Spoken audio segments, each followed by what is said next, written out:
strength, and honor. Welcome back to Real Talk Unfiltered, where we explore the stories behind the stories in the world of cinema. I'm Chris, your friendly guide to all things epic, intense, and just plain entertaining. Today, we're stepping back into the Colosseum for a journey 20 years in the making. That's right, we're talking about Gladiator II. This isn't just a sequel, it's Ridley Scott's return to the Roman epic that redefined the genre back in 2000. Here's the question though, can lightning strike twice? Can Ridley Scott capture the magic of the original Gladiator, or is this just another cash grab sequel riding on nostalgia? Let's dive in and find out. Gladiator II picks up the story 2 decades after Maximus Decimus Meridius met his tragic end. Remember Lucius? The young boy Maximus inspired in the first film? Well, he's all grown up now and played by none other than Paul Mescal. Lucius is navigating a Rome still filled with political intrigue, betrayal, and plenty of action. Oh, and did I mention Denzel Washington and Pedro Pascal are joining the cast? Yes, this movie means business. But before we get ahead of ourselves, let's talk about why this story feels so significant. The opening shots of the Colosseum immediately transport us back to the grandeur and chaos of ancient Rome. The stakes feel massive from the get-go. Right off the bat, Gladiator II reminds us why we loved the original. It's not just about gladiatorial combat, it's about the politics, the drama, and the personal stakes. Lucius is trying to carve his own path while living in the shadow of Maximus, a man who became a symbol of hope and defiance. One of the things that stood out to me in the trailer is how they're balancing the intimate character moments with massive, sweeping battles. You can feel the tension, even in the quieter scenes. And let's be honest, the bar is sky high for the sequel. This still says it all. Lucius is stepping into a world that demands strength, honor, and a whole lot of political savvy. It's a fitting continuation of the original story. So that's my first take on Gladiator II. The visuals are already setting the stage for something epic, and the story is brimming with potential. But how does it hold up when we dive deeper? While the first film is a cinematic masterpiece, any sequel is bound to face sky-high expectations. So, does this one deliver? Let's find out by breaking it down into what works and what doesn't. First up, let's talk about what Gladiator II gets right. 1. The visuals. Ridley Scott knows how to make ancient Rome look alive. From the grandeur of the Colosseum to the gritty realism of the battlefield, every frame feels like a painting.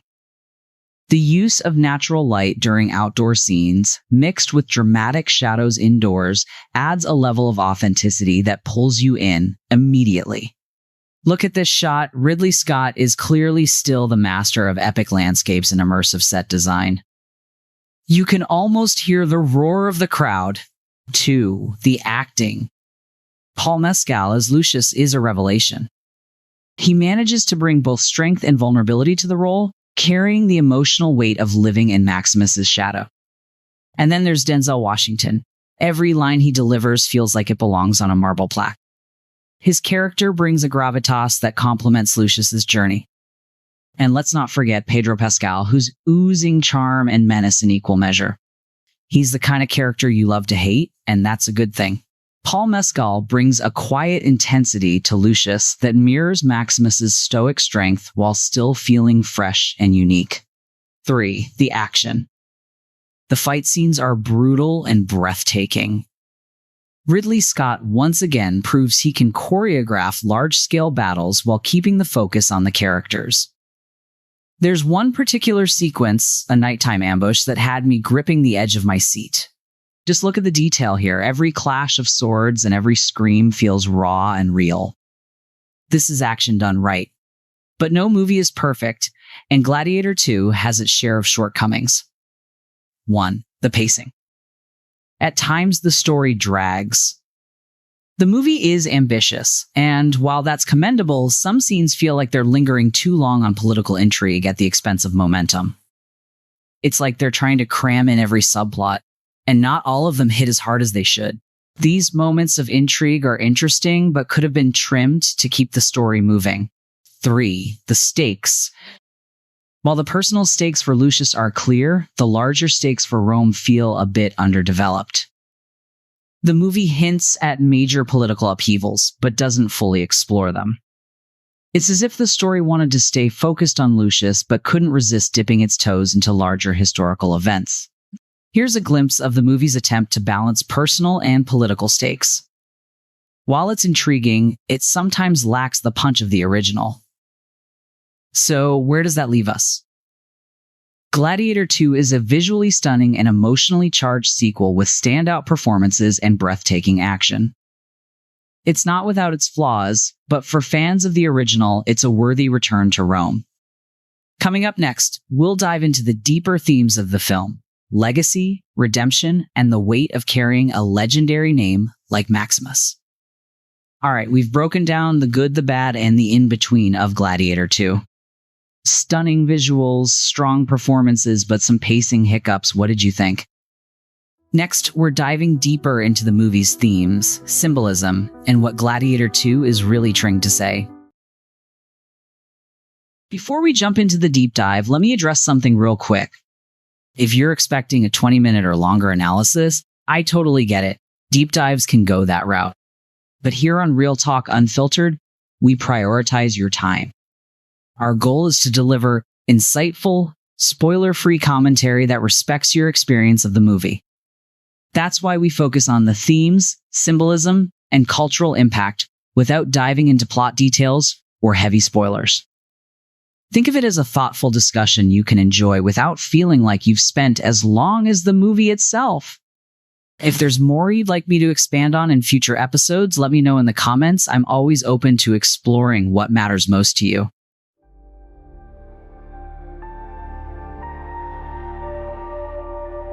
Welcome back to Real Talk Unfiltered, where we're taking our final lap around the Colosseum with Gladiator II. This section is all about the deeper themes and symbolism in the film, because let's face it, Ridley Scott doesn't just make movies. He crafts cinematic essays on power, humanity, and the cost of greatness. The central theme of Gladiator II is legacy.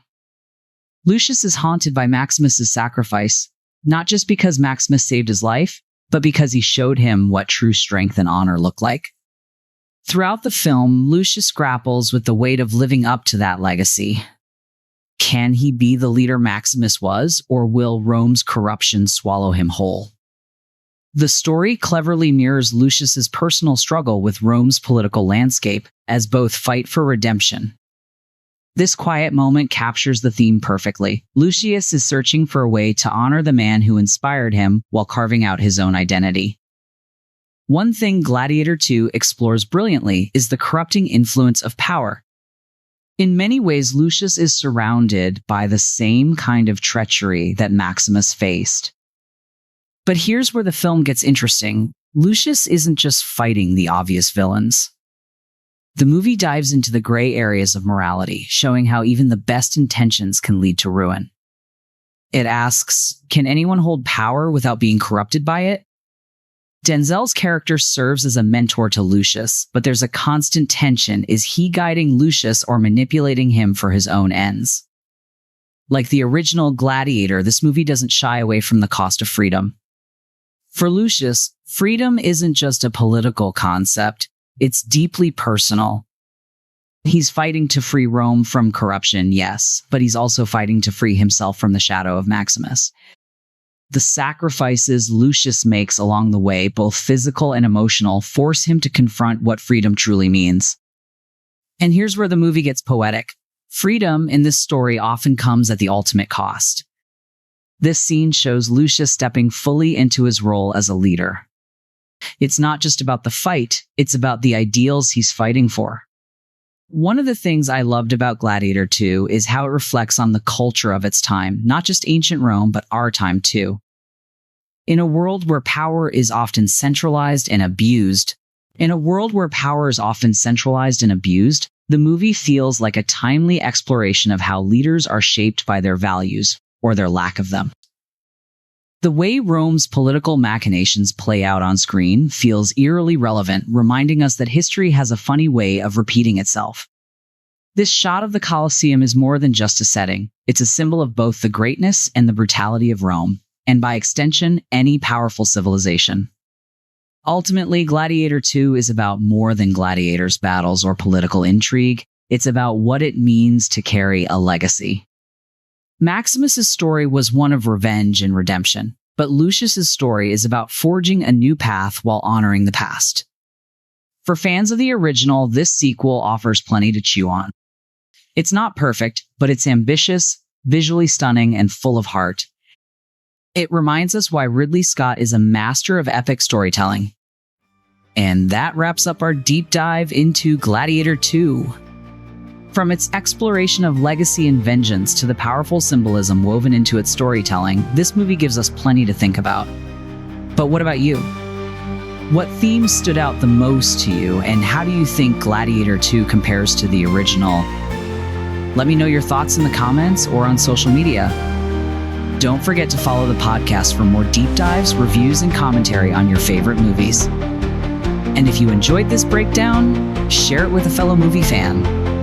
Strength and honor, everyone. I'll see you in the next episode.